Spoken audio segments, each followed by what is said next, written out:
depressed, frustrated, sad, confused.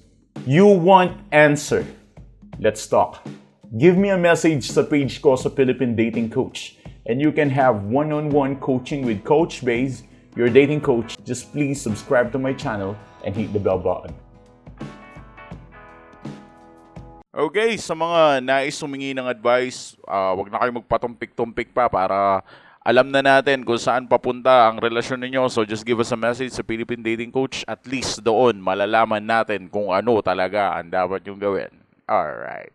Okay, yeah. Diretsahan na tayo sa punto. So meron tayong 5 senyales na miss ka na ng ex mo. Pero syempre, dapat wag kayo masyadong needy na gustong-gusto nyo lagi na may miss kayo ng ex nyo. Anyways, kung humahanap kayo ng 5 senyales, siguro itong 5 senyales na pag-uusapan natin to, ito yung isa sa mga pinaka-basics.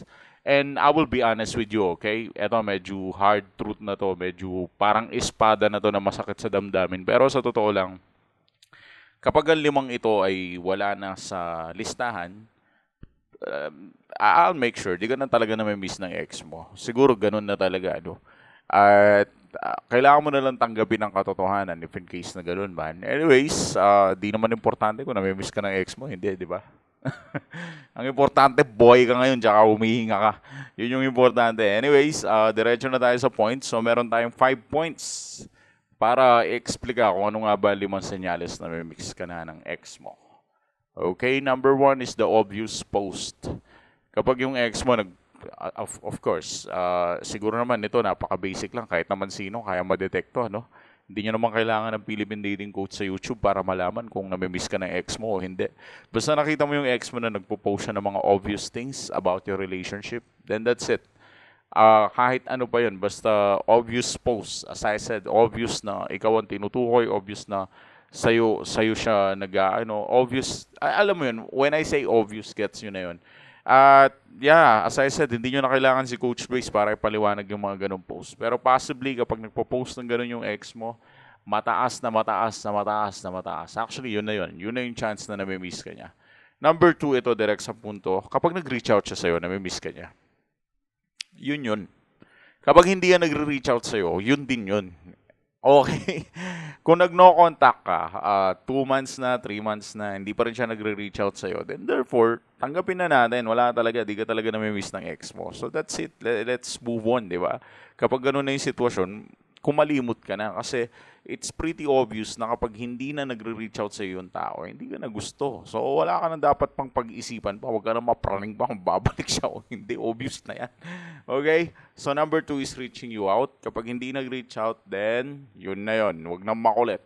Okay? Number 3, he or she talks about you. Sa mga cousins mo, sa mga friends mo, sa mga kakilala mo, lagi kang natatopic or laman ka ng mga topic niya at napag-uusapan ka pa rin kahit pa paano. Kasi kapag mahilig pang mag-usap-usap yung ex mo tungkol sa'yo, ibig sabihin meron pa siyang nararamdaman for you.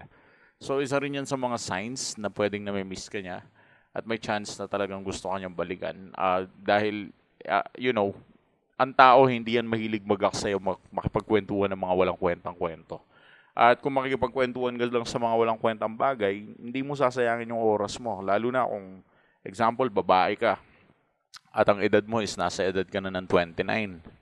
Siyempre, ang gusto nyo ng mga topic, di ba, yung mga trabaho or paano maging mommy, paano maging ganito. Hindi nyo naman pag-uusapan yung Dragon Ball, di ba?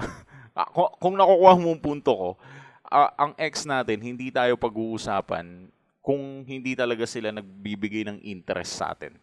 Anyways, kung wala ka naririnig na topic tungkol sa'yo, then yun na yun, men. Yun na yun.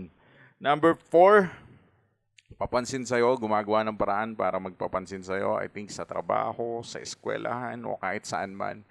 I don't know kung saan kayo nagkikita, pero if you see na gumagawa siya ng mga ways para mapansin mo siya, hindi lang dun sa mga ganong paraan minsan gumagawa siya ng mga weird na bagay na siguradong mapapansin mo.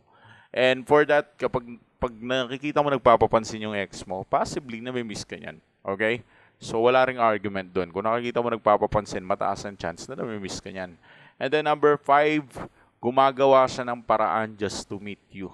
Ito yung pinaka-final for me. Itong apat na to, malakas to. Yung obvious pose. Pero para sa akin, dalawa yan eh. Yung pinakadalawang senyales na talagang mahal ka ng ex mo at gusto talaga niyang bumalik. Dalawa lang yung sign na yan. It's either reaching you out or gumagawa ng paraan just to meet you. Siyempre, hindi naman gagawa ng paraan to meet you yan kung hindi yan magre-reach out sa'yo. Or gumagawa siya ng ways para magkita kayong dalawa. Like example, meron kayong isang bahay na pupuntahan, tapos pupunta siya doon, tapos pupunta ka rin doon, tapos may chance na magkita kayo. And kapag nagkita kayo doon, then, you know, para siyang magpapapansin sa'yo. This is a combo thing. Pero para sa akin, 2 sa 5 to ang pinaka kailangan mong tignan. Ito yung nag-reach out siya sa'yo at yung gumagawa siya ng paraan to meet you.